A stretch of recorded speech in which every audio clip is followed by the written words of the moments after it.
made comment about the washing machine being old, and I said, well, that washing machine is brand new, and he said, oh, well, it doesn't work like that.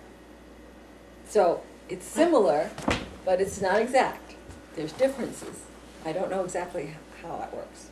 And you said all your prayers and efforts couldn't stop Roger from being attacked by these reptilians every night. And then the reptilians began talking directly with you. What were the nature of those conversations? Mostly threats, mostly threatening me. They either they wanted to rape me or kill me. That was pretty much the extent of it. There was it was interesting. They didn't catch on to reverse speaking for about 2 weeks.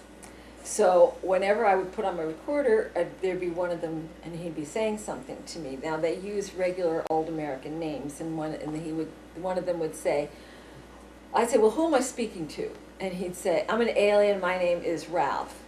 And then I would turn it around real quick, and he goes, I'm lying, my name is really John. And I would say back into the recorder, you're not Ralph, your name is John. And they go, oh my God, how did she know that? This woman they called me a seer, they called me a witch, they called me Ave Sophia, one of them said. They didn't know I was reversing. They'd never heard of this. That's why I'm saying it's new. And finally, somebody figured out, because they're watching, they said, she's doing something with the recordings. That's how she knows what we're thinking.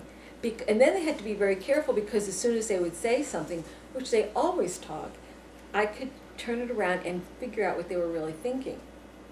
So I had hundreds of them here, literally. They told me they were surrounding me, and we're going to, next time you go to the dentist, we're going to put a virus in your gum, we're going to insert cancer into your womb, we're going to rape you, we're going to, it was on and on. And they said, and now watch, she's going to sing for Jesus.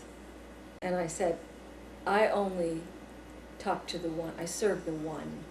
And as soon as I said that, it was everything changed. So they were trying to trick you into Jesus worship. Well, because Jesus... Because they control that whole ideology. That's right. The reptilians pretended to be Pleiadians talking to you. Oh, all the time. But never humans. No. Oh, no. They think human. They look down on humans. They think they're just retarded cattle. But they do. They hate the Pleiadians, but they have amazing respect for the Pleiadians.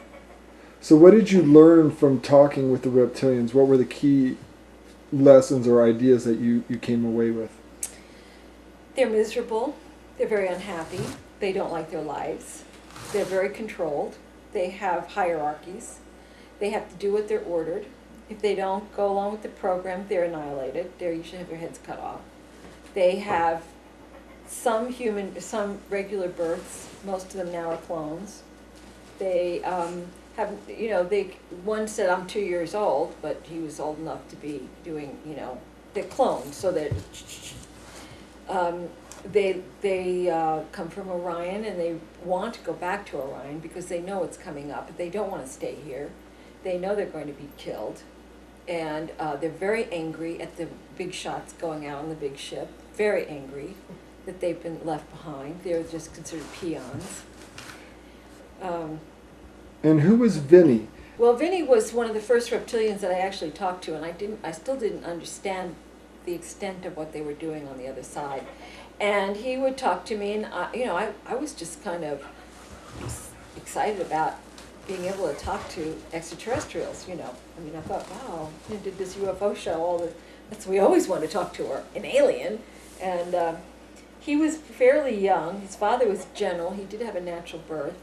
He was in the military, and that in their side. He was the one who told me that there was going to be an invasion, and that the new ones coming were very vicious. He could actually be fairly amenable. I mean, he said to me, when this war is over, I'll stand by your side. We'll stand side by side. And I didn't even know what war he was talking about at the time. I was really not tuned in. And then at one point, on New Year's Eve, the Pleiadians came through and said, the transport has been hijacked.